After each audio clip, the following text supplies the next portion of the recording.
여러분 반갑습니다. 네, 오늘 함께 예배하게 된 전우자우의 성도님들과 인사를 나눕니다. 오늘 인사는 마치 처음 들은 이야기처럼 예수님이 부활하셨습니다 라는 인사로, 마치 처음 들은 것처럼.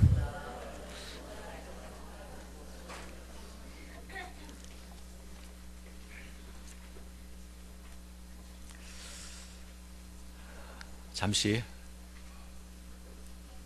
네, 뒤에서 이병 목사님이 또 제 실수를 방어해 주시네요. 오늘 특송이 있답니다. 특송 후에 말씀 나누도록 하겠습니다.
찬양 감사합니다. 잠시 다시 기도드립니다. 하나님 아버지, 이 시간 예배 모임 모든 자들에게 우리 주께서 부활의 영으로 찾아와 주시고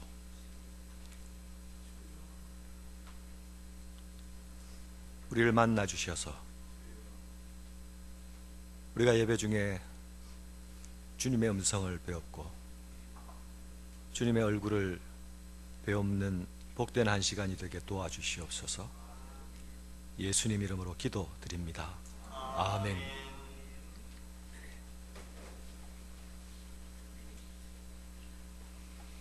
그리스도 안에서 사랑하는 성도 여러분, 그리스도께서 십자가에 못 박혀 죽으셨습니다. 그들이 예수를 십자가에 못 박았다. 이것이 사복음서 기자들이 공통적으로 예수 십자가 사건에 대해서 증거하고 있는 내용입니다. 예수님은 십자가에서 죽으시고 또 장사되셨습니다. 예수를 십자가에 못 박은 자들은 이제 자신이 이겼다고 생각했습니다. 거짓과 음모와 배반이 승리했다고 생각했습니다. 사탄도 승리의 웃음, 안도의 미소를 띄었습니다. 자신이 이겼다고 생각했습니다. 이제 모든 싸움이 끝났다고 생각했습니다. 그러나 여러분, 그것으로 끝이 아닙니다. 결코 그렇게 끝나지 않습니다. 무죄한 자의 죽음으로 예수 사건이 종결되는 것은 비극적 결말일 뿐입니다. 기독교는 결코 비극적인 패배에 기반한 종교가 아닙니다. 십자가 사건이 죽어 장사 지내는 것만으로 끝나고 마는 이야기라면 그것이 결코 우리의 신앙의 기초석이 될 수 없습니다. 승리를 확인할 수 없는 미완의 죽음으로 끝나버린다면 우리의 믿음은 근거를 잃어버릴 것입니다. 그러나 하나님께서는 십자가에 죽으신 예수를 다시 살리셨습니다. 이를 통하여서 십자가에서 부활로 이어지는 승리의 행진을 완성시키셨습니다. 우리가 십자가를 부담스러워하는 것은 모든 사람이 그런 건 아니지만요, 붙여놓은 십자가, 매달고 있는 십자가, 끼고 있는 십자가는 별로 부담스럽지 않죠. 내가 지고 가는 십자가는 부담스럽죠. 우리가 십자가가 부담스러운 것은 어쩌면 우리의 이해가 십자가의 죽음에까지만 멈추어 있기 때문인지 모릅니다. 십자가에서 부활로 이르는 완성된 공식, 이것이 승리의 공식이라는 것을 알게 된다면 우리는 그 승리를 향해 가는 길을 결코 포기하지 않을 수 있습니다. 십자가가 영광으로 들어가는 문이라는 것을 알 때에 우리는 그 문으로 들어가기를 주저하지 않을 것입니다. 부활하신 그리스도를 만났던 사도 바울은 빌립보에서 이렇게 말합니다. 내가 그리스도와 그 부활의 권능과 그 고난에 참여함을 알고자 하여 그 죽으심을 본받아 어떻게 해서든지 죽은 자 가운데서 부활에 이르려 하노니 내가 이미 얻었다 함도 아니요 온전히 이루었다 함도 아니라 오직 내가 그리스도 예수께 잡힌 바 된 그것을 잡으려고 달려가노라. 부활하신 주님을 만난 바울은 자신이 자랑하던 모든 것을 그리스도를 위하여 해로 여기고 배설물로 여겼다고 합니다. 그것은 자신이 그리스도를 얻고 그 안에서 또한 발견되기 위함이라고 말합니다. 그리고 자신이 예수께 잡힌 바 된 그것을 잡으려고 달려가고 있다고 말합니다. 무슨 말입니까? 그는 십자가와 부활로 이어지는 진정한 승리와 영광의 길을 그리스도 예수 안에서 보았습니다. 그래서 이전의 모든 생각과 가치가 달라졌습니다. 승리의 공식이 바뀌게 된 것입니다.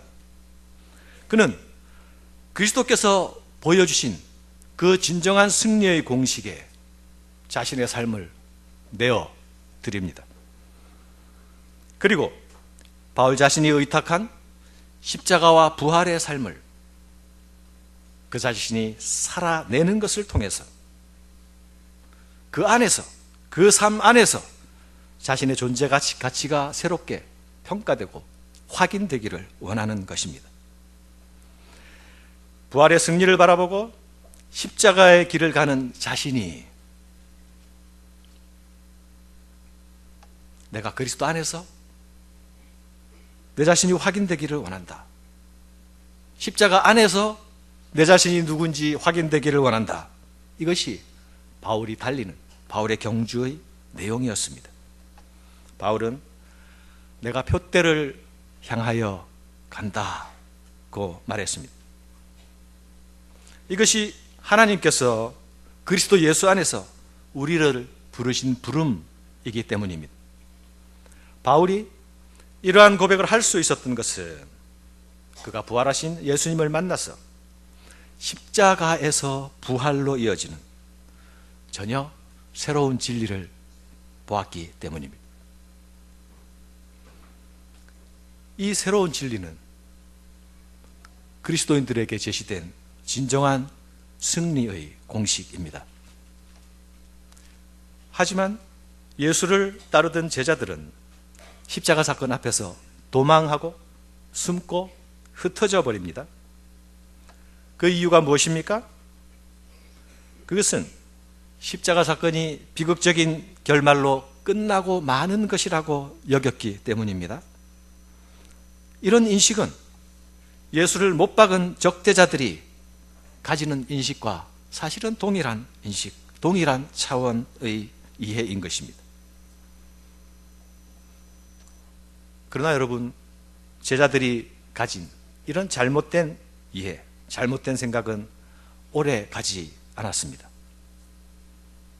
부활하신 예수께서 제자들에게 나타나시고 그들에게 부활하신 자신을 보여주시고 그리고 그들에게 다시 가르치시고 다시 설명하시고 그리고 부활의 영, 성령의 능력을 부어주실 때에 그들은 달라졌습니다.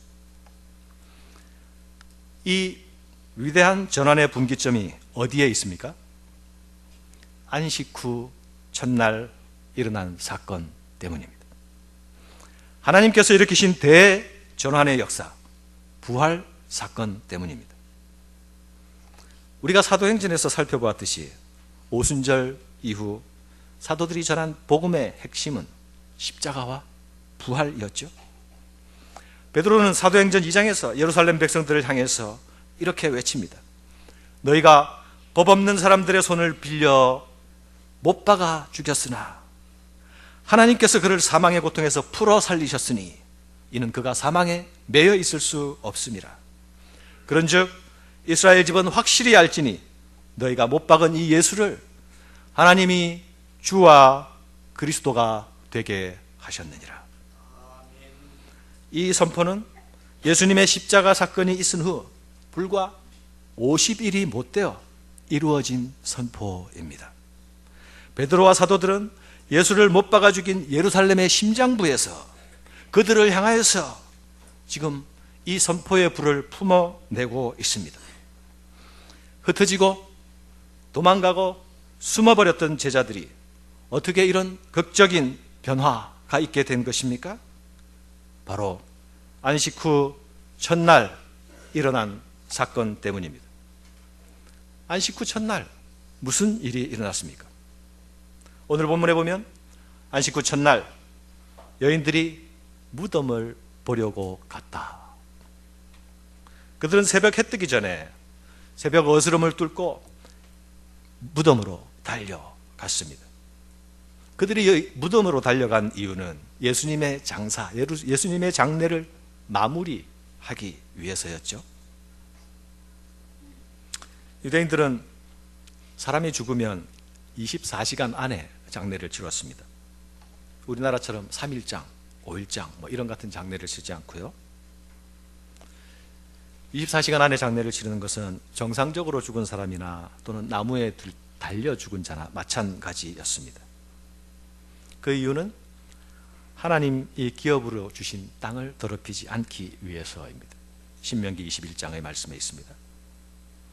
사람이 죽으면 당일에 매장해야 했기 때문에 사람들은 대개 자신이 살아있는 동안 자신의 무덤을 확보해 두었습니다. 유대 땅은 석회암 안반을 기반으로 하고 있는 땅이라 지표와 안반 사이가 아주 가깝습니다. 조금만 파다 보면 바위가 나오는 것이죠. 그래서 부자들은 미리 자신의 무덤을 준비해 두었습니다. 아리마대 사람 요셉도 마찬가지죠. 그가 자신을 위해서 준비한 무덤에 예수님이 안치되지 않습니까? 이런 매장지는 바위를 파서 만든 동굴 매장지입니다. 하지만 가난한 사람들은 이런 동굴 매장지를 가질 수가 없었죠. 그래서 가난한 사람들이 죽으면 그냥 땅을 대충 파서 대충 시체를 묻었습니다. 성경에서는 이런 무덤을 평토장한 무덤이라고 부릅니다. 이런 무덤은 무덤에 비석이나 묘비나 이런 것들이 없기 때문에 사람들이 지나가면서 실수로 밟을 수도 있었습니다. 장례에는 남자들이 주로 운구의 일을 담당했습니다. 그것은 우리 문화와 동일하죠. 이 운구를 할 때 보통 곡하는 여인들과 피리 부는 사람들이 그 운구 행례를 따랐습니다. 우리나라 전통 장례에 저 남쪽으로 가면 상여를 메고 가면 맨 앞에 갱과리를 진 사람들이 앞소리군이라고 있습니다. 혹시 아십니까? 아시는 분 한번 손 들어보세요. 예, 아시는 분은 유서 깊은 네, 좀 사라진 지 오래입니다. 아마 70년대 이후로는 이 앞소리꾼을 찾아보기가 힘든 것 같습니다. 70년대까지는 이들이 살아 있었고 무형문화재로 지정되기도 했으나 지금은 전수되지 않는 상여 메고 가는 문화가 이제 없어졌기 때문에 여자들은 무엇을 했을까요? 시체에 향유를 바르고 또 세마포로 시체를 싸는 일을 했습니다. 시체에 향유를 바르는 일은 우리 문화와 또 다르죠. 왜냐하면 그것은 우리 풍토와 기후와 다르기 때문에 빨리 부패되기 때문에 시체가 부패할 때 나는 냄새를 막기 위하여서 중화시키기 위해서 향유를 부었습니다. 그리고 이 향유 처리를 하게 되면 동굴 안에 안치를 하고 동굴 입구를 돌로 막습니다. 그리고 거기에 회치를 하게 됩니다. 회치를 하는 이유는 이것은 새로 입주한 무덤입니다. 이런 뜻을 담고 있습니다. 그런데 예수님의 경우에는 장례의 정상적인 절차를 거칠 수가 없었죠. 여인들이 시선을 싼 것이 아니라 아리마대 요셉이 세마포로 싸는 일을 감당했습니다. 예수님은 부자가 아니었지만 동굴 무덤에, 부자의 무덤에 묻히셨습니다. 그가 죽은 후에 부자와 함께 있었도다 라는 이사야 선지자의 예언이 예수님의 죽음에서도 이루어지는 장면입니다. 안식 후 첫날 여인들은 이 아침을 간절히 기다렸습니다. 하지만 그들이 기다린 것은 예수님의 부활이 아니었죠. 그들은 예수님께 죽은 자에 대한 예우를 다하기 위하여서 동이 트기를 기다린 것입니다. 안식일에는 움직여서는 안 되니까, 안식일에 움직이면 율법을 어기는 것이니까 안식일이 지나고 나면 할 도리를 다 해야 되겠다. 우리가 할 수 있는 도리. 죽은 예수의 시체를 예우하기 위해서 그날을 기다린 것입니다. 누가 그렇게 부지런히 동트는 새벽에 무덤으로 달려갔다고 하고 있습니까? 오늘 본문에 보면 막달라 마리아의 이름이 등장하죠. 무덤으로 달려간 여인들이 사실 여럿이 있었는데 그 중에 대표 선수로 막달라 마리아가 나타나고 있습니다. 마가의 복음에서는 같이 간 세 여인의 이름이 하나씩 다 거명되고 있습니다. 그러나 마태와 요한은 마리아를 대표 선수로 마리아 한 사람의 이름만 거명합니다. 그녀가 여인들 중에 대표 선수로 거명되고 있는 것은 아마도 그녀가 이 예수님의 십자가와 죽음 앞에서 가장 신실하게 반응했던 여인이었기 때문이 아닐까, 그렇게 생각됩니다. 그가 누구입니까? 막달라 마리아. 주님에 대해서, 주님께 특별한 사랑, 특별한 은혜를 받은 여인이었죠. 그는 주님을 만나서 새 삶을 살게 된 여인입니다. 주님을 만나기 전까지는 사탄의 저주 아래, 귀신의 사로잡힘 안에서 처참한 삶을 살고 있었습니다. 그녀는 7 귀신 들렸던 여인입니다. 예수님이 그를 만나주시고 그녀는 그 압제와 고통의 삶으로부터 해방됩니다. 그리고 그 이후에 그녀의 삶은 나를 구원하신 예수, 내 구주 예수를 따르는 삶이 되었습니다. 예수님이 가시는 곳은 어디나 언제나 따르며 수종들었습니다. 모든 사람들이 십자가를 패배의 사건, 비극의 사건으로 바라보면서 떠나가고 흩어지고 있을 때에 그녀의 이 예수님을 향한 마음은 어둠 속의 보석처럼 빛나고 있습니다. 예수님을 죽인 로마 군대의 무력의 힘도 그녀의 태도와 발걸음을 멈추게 하지 못했습니다. 생명을 위협하는 종교 지도자들의 권력도 그녀를 멈추게 하지 못했습니다. 심지어 십자가에서 예수님의 죽음도 그녀를 멈추게 하지 못했습니다. 마태는 이 여인의 한결같은 사랑을 우리에게 보도해 주고 있죠. 예수님의 처형 현장뿐만이 아니라 예수님의 운명 후에도 이 여인은 운명하신 예수님 곁을 떠나지 않습니다.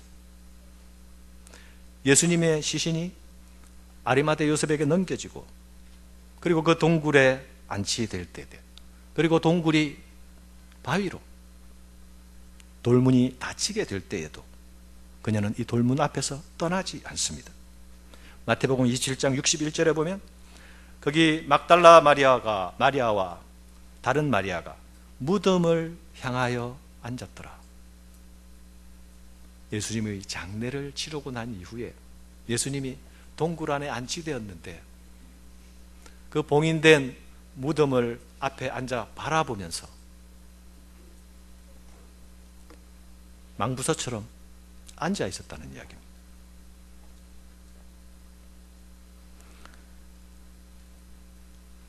그는 예수님 살아생전에도 그분이 어디를 가든지 따르는 신실한 여인이었습니다.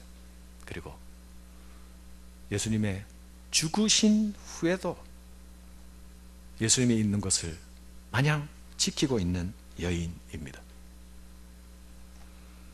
적어도 이 시점, 적어도 이 그림만큼은 예수님을 따르는 참 제자의 모습이 어떤지를 웅변적으로 그리고 역설적으로 설명해 주는 그림이 될 것입니다. 따라갈 자리를 선택하거나 구분하지 않았습니다. 그리스도가 계신 곳이라면 거기가 어디든지 그곳이 그녀가 함께 있어야 할 자리였던 것입니다. 그러나 이 막달라 마리아와 다른 여인들은 안식 후 첫날 자신들의 뜻을 이루지 못했습니다. 오히려 큰 두려움과 놀람에 사로잡히게 됩니다. 무덤을 지키던 자들도 두려움에 사로잡혀서 마치 죽은 자 같이 되고, 여인들도 동일한 두려움 가운데 사로잡힙니다. 왜입니까? 이 안식 후 첫날은 무덤이 열린 날이기 때문입니다. 하나님께서 무덤을 여셨습니다. 안식 후 첫날은 부활의 날이 되었습니다.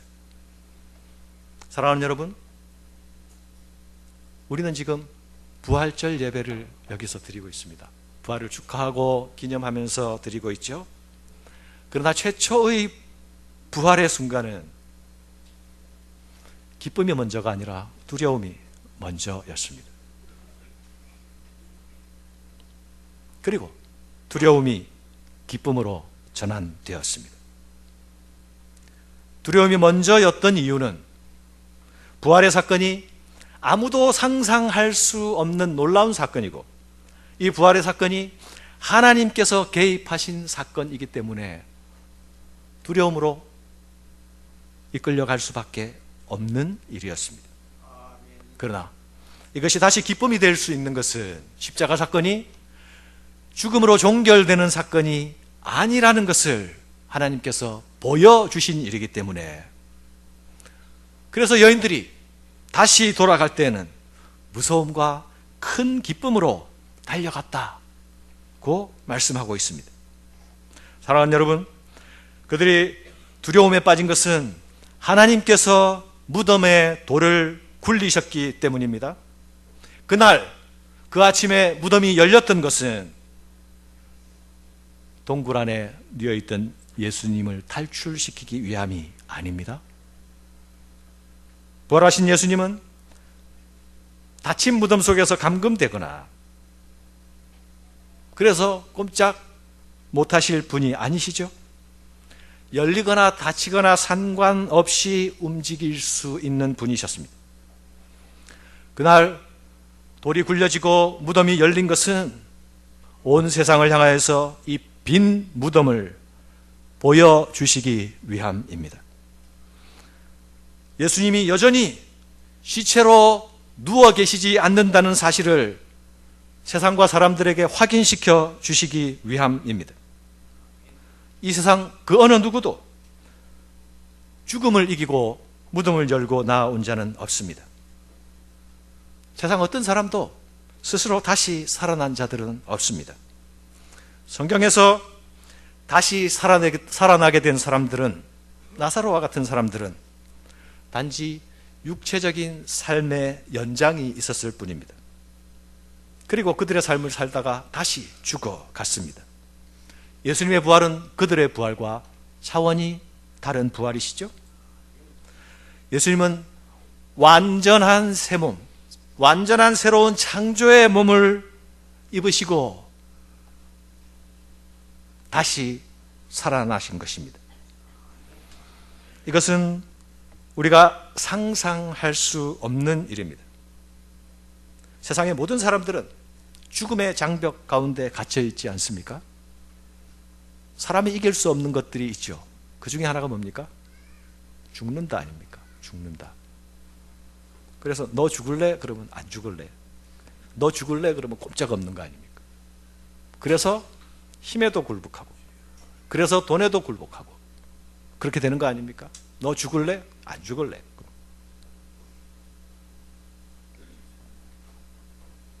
세상 사람들은 죽음이란 것이 찾아오면 그 앞에서 슬퍼하고 절망하고 곡하는 것 외에는, 그리고 죽은 자를 예우하면서 떠나보내는 것 외에는 아무것도 그 이상 할 수 있는 것이 없지 않습니까? 그러나 여러분, 이 안식 후 첫날 아침 하나님께서는 돌문을 여시고 시위하십니다. 이제 사망이 지배하는 시대, 사망이 권세를 가지는 시대는 끝났다 말씀하십니다. 십자가는 부활의 승리로 이어지는 영광의 길이다 라고 말씀하십니다. 이것이 두려움의 사건이 되는 것은 사람들이 이 사건을 하나님께서 개입하시고 행하신 흔적을 보았기 때문입니다. 형상이 번개같고 옷이 눈같이 흰 천사의 모습은 지금 여기서 벌어지고 있는 일이 신적인 존재의 개입으로 이루어지고 있다는 사인이며 시위입니다. 그 모습이 가만히 몰래 아무에게도 들키지 않고 나타난 것은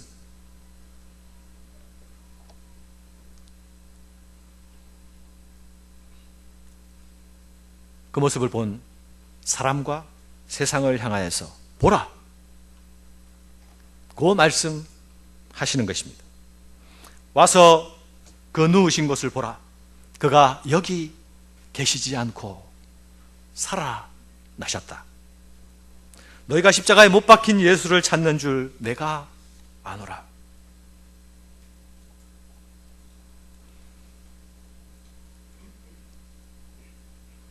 저는 예수님이 부활하신 것을 믿습니다.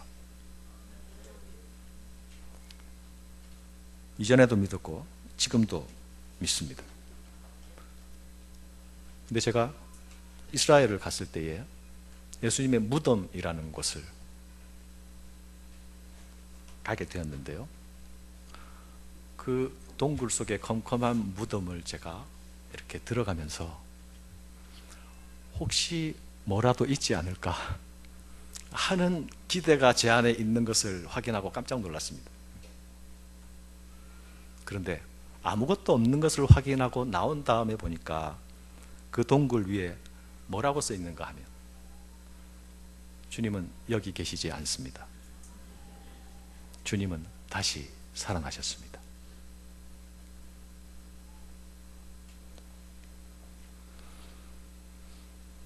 천사의 등장과 굴려진 돌, 그리고 빈 무덤, 이런 것들은 우리가 두려움과 경이로움을 가지기에 충분한 조건이 아닙니까? 그래서 생기게 되는 두려움을 천사는 무서워하지 말라고 말하죠. 그는 여기 계시지 않는다. 그는 말씀하시던 대로 다시 살아나셨다. 천사는 다시 말합니다. 빨리 가서 제자들에게 말하라. 그가 죽은 자들 가운데 살아나셨고 너희보다 먼저 갈릴리로 가실 것이다. 여인들은 두려움 속에 가지는 큰 기쁨을 안고 제자들을 향하여 달려갑니다. 예수님의 시체를 예우하기 위해서 새벽을 달렸던 여인들은 이제 부활의 소식을 전하기 위하여, 그가 여기 계시지 않는다는 소식을 전하기 위하여 달려가고 있습니다. 이 달려가는 여인들을 부활하신 주님께서 나타나시죠. 그리고 천사가 그들에게 했던 명령을 다시 하십니다. 가서 내 형제들에게 갈릴리로 가라 하라. 거기서 나를 보리라. 주님은 흩어지고 숨고 도망한 제자들을 향하여 뭐라고 부르시죠? 내 형제라 부르십니다. 공포와 실망, 배신의 죄책감에 사로잡혀 있는 제자들을 내 형제라고 부르십니다. 그들은 갈릴리로 가야 합니다. 거기서 주님을 보아야 하기 때문입니다. 십자가를 실패의 결말로 보고, 십자가를 패배의 결말로 보고 무너져 있는 제자들은 부활하신 예수님을 다시 만나야만 합니다. 사랑하는 여러분, 갈릴리로 가라. 천사도 예수님도 반복해서 두 번이나 명령으로 말씀을 주시죠. 왜 제자들은 갈릴리로 가야 하는 것입니까? 예수님의 부활은 새로운 시작이기 때문입니다. 갈릴리는 예수님의 고향이었습니다. 사람들은 예수님을 나사렛 예수라고 불렀습니다. 예수님이 사람들에게 나사렛 예수라고 불려지기 시작한 것은 갈릴리 지역에 예수님이 전한 하나님 나라 복음과 그리고 그분이 행하신 이적들로 인해서 예수의 이름이 다른 사람들에게 전해지고 높여지고 있을 때부터였습니다. 갈릴리 거기서부터 하나님 나라의 복음이 선포되었고, 갈릴리 거기서부터 예수의 사역이 퍼져나가기 시작했습니다. 거기서 병든 자들이 주님께로부터 고침을 받았고, 거기서 귀신 들린 자들이 해방을 얻었습니다. 거기서 소외되고 가난한 자들이 하나님 나라의 임함을 맛보았습니다. 무엇보다도 제자들은 거기서 부름을 받고 그곳에서 가르침을 받았습니다. 제자 트레이닝 3년 코스. 그러나 그 3년 코스가 헛되었던 것처럼 지금 제자들은 무너져 있지 않습니까? 흩어지고 보이지를 않습니다. 여인들의 흔적만 보입니다. 무너진 제자들, 흩어진 제자들, 무너진 교회는 그곳에서, 갈릴리에서 다시 세워져야 합니다. 실패한 제자들을 여전히 내 형제라 부르시는 그 예수님께로부터 다시 치유와 회복을 받아야 합니다. 실패한 자신들의 모습을 그분 앞에 내어놓고 다시 주님을 향해 사랑합니다. 내가 주를 사랑하는 줄 주께서 아십니다. 고백해야 합니다. 예수님이 부활하시고 새 시대가 시작되었습니다. 이 시대는 이전에 전혀 없던 새로운 시대입니다. 성경에 예언되어 왔으나 그러나 전혀 분명히 이해되지 못했던 시대입니다. 이제 제자들은 거기서 부활하신 주님을 뵙고 거기서 부활하신 주님의 실체를 확인하게 될 것입니다. 부활하신 주님과 교제하게 될 것입니다. 그리고 십자가에서 끝나는 이야기가 아니라 십자가에서 부활로 이어지는 하나님 나라의 원리를 배우게 될 것입니다. 예수님은 40일 동안이나 제자들과 함께 이 특별 수업을 진행하셨습니다. 제자들은 십자가와 부활이라는 사실을 자신들의 눈앞에 놓고 예수님께 보수 교육을 받은 것입니다. 그리고 그들은 도망하는 제자에서 세상을 향해 도전하는 제자로 변화되었습니다. 패배자에서 승리자의 길을 걷게 되었습니다. 세상을 두려워하는 자, 숨는 자에서 세상을 향해 도전하는 자, 세상을 뚫고 전진하는 자가 되었습니다. 처음 예수께서 갈릴리에서 하나님 나라의 복음을 선포하셨던 것처럼 제자들은 다시 그곳에서부터 십자가와 부활의 복음을 선포하게 될 기본기를 다지게 되는 것입니다. 사랑하는 여러분, 이 대전환과 변화의 중심에 무엇이 있습니까? 안식 후 첫날 십자가에 죽으신 예수님을 하나님께서 일으키신 그 사건이 자리하고 있습니다. 하나님께서 빈 무덤을 여시고 세상에 공개하신 그 사건에 있습니다. 십자가의 길이 패배의 길이 아니라 승리의 길임을 확인시켜 주심에 있습니다. 이 사실은 너무도 놀라운 일이죠. 보는 자들도 믿을 수 없는 상상 밖의 사건이죠. 그래서 설명이 필요합니다. 그래서 이것이 무엇인지 내게 이해되고 체화될 때까지 시간이 필요합니다. 십자가와 부활 두 사건을 눈앞에 두고 하나님께서 그 가운데 행하신 일들을 깨닫는 일이 필요합니다. 예수님은 이 일을 위하여 특별히 부활 후 40일을 제자들을 위해 사용하셨습니다. 그리고 제자들은 세상을 돌파해 나가는 하나님 나라의 전사들이 되었습니다. 사랑하는 여러분, 십자가의 길은 나보다 훌륭한 사람들이 가는 길이고, 그 길은 내공이 더 깊은 자들이 가는 길이고, 나와 같은 평범한 자, 나와 같은 마신자, 계급장 없는 신자들은 그 길을 안 가도 별로 상관이 없는, 가면 좋지만 안 가도 되는 그런 길입니까? 십자가의 길을 회피하고 외면하고 그 길을 도망하면서 예수를 따르는 자라고 말할 수 없습니다. 예수님께서 말씀하셨습니다.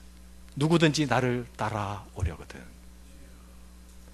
자기 십자가를 지고 나를 따를 것이니라. 우리는 이 십자가가 무겁지 않습니까? 버겁지 않습니까? 너무도 부담스럽지 않습니까? 어떤 때에는 속에서 막 불평이 쏟아지지 않습니까? 그러나 이 길을 통과하게 될 때에 하나님께서 영광을 예비하신다, 승리를 준비하고 기다리신다 라는 사실을 우리가 분명히 알 수만 있다면, 이 길이 아니면 승리할 수 없다 라는 사실을 우리가 깊이 인정할 수 있으면 우리는 피하고 도망하고 회피하는 자리에 마냥 머물러 있지 않을 것입니다. 주님이 이 일을 위하여 부활 후 40일을 사용하시며 제자들과 다시 씨름하셨듯이 우리는 이 십자가와 부활을 앞에 놓고 씨름해야 합니다.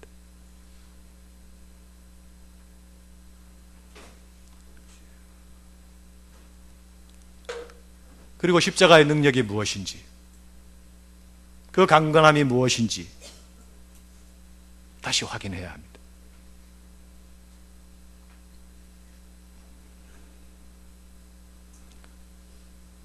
안식 후 첫날은 이후로 주의 날이 되었습니다.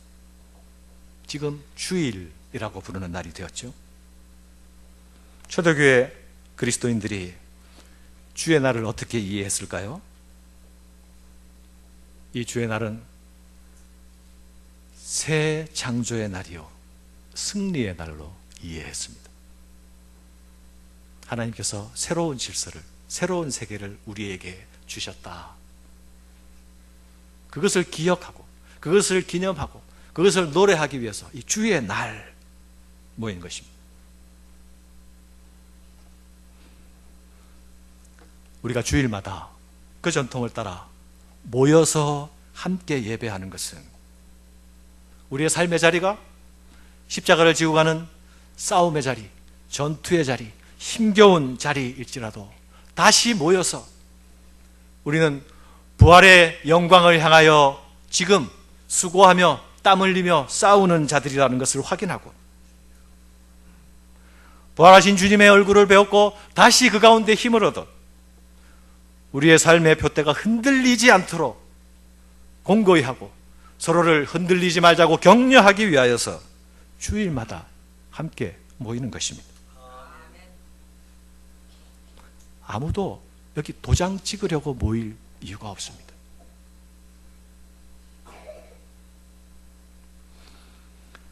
말씀을 맺습니다.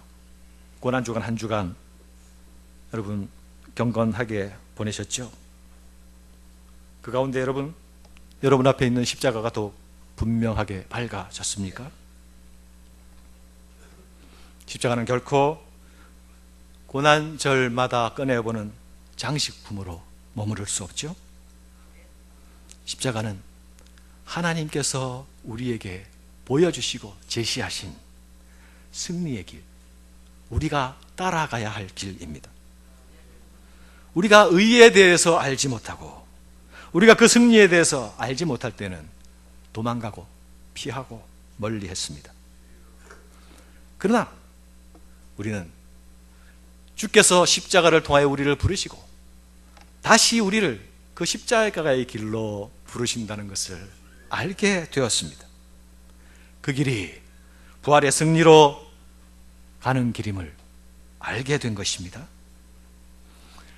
그래도 알지만 그래도 여전히 십자가 앞에서 머뭇거리고 여전히 주저하고 여전히 도망가면서 손해보는 일은 견딜 수 없고 모욕당하는 일은 더 견딜 수 없고 내 대접은 반드시 받아야 할 대접을 받아내야만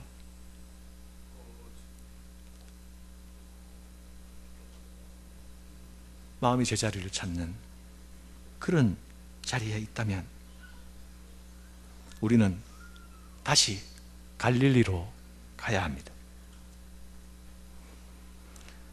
거기서 다시 십자가와 부활에 대한 진리를 묵상해야 합니다.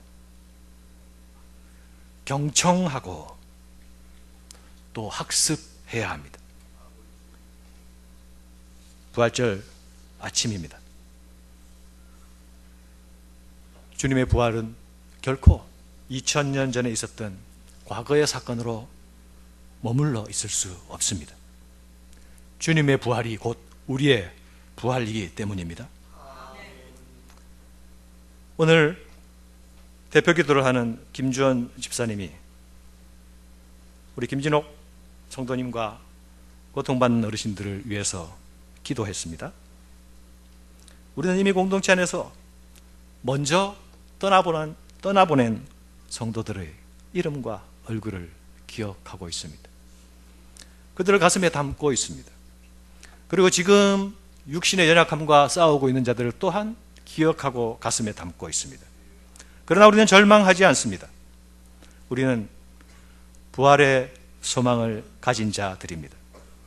그러나 여러분, 주님이 부활하시고 주님이 무덤의 문을 여신 것은 우리에게 미래의 소망만을 주시기 위함이 결코 아닙니다.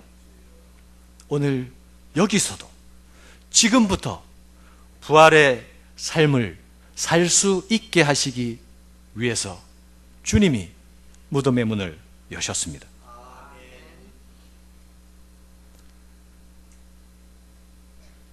그러기 위해서 우리는 십자가와 부활의 복음 가운데로, 그 은혜 가운데로 더 깊이 들어가야 합니다. 우리가 들어가려고 애쓰고 노력할 때에 부활의 영이신 성령께서 우리를 인도하실 것입니다. 우리가 그분의 뜻을 위하여 우리의 손해를 감수하려고 하게 될 때에 부활의 영이 도우실 것입니다.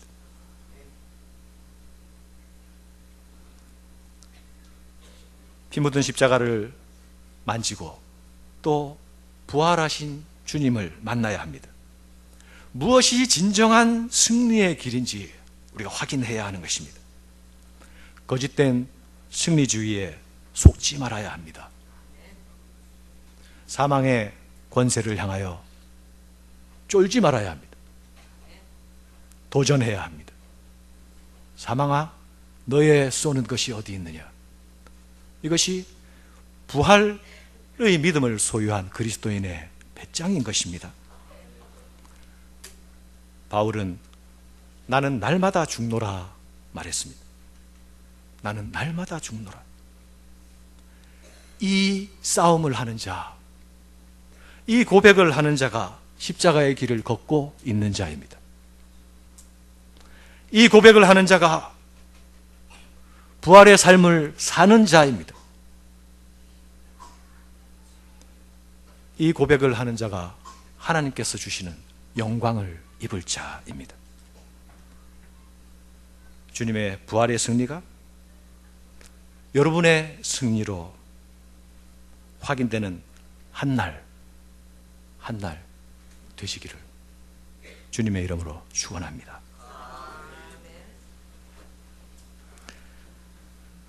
하나님 아버지,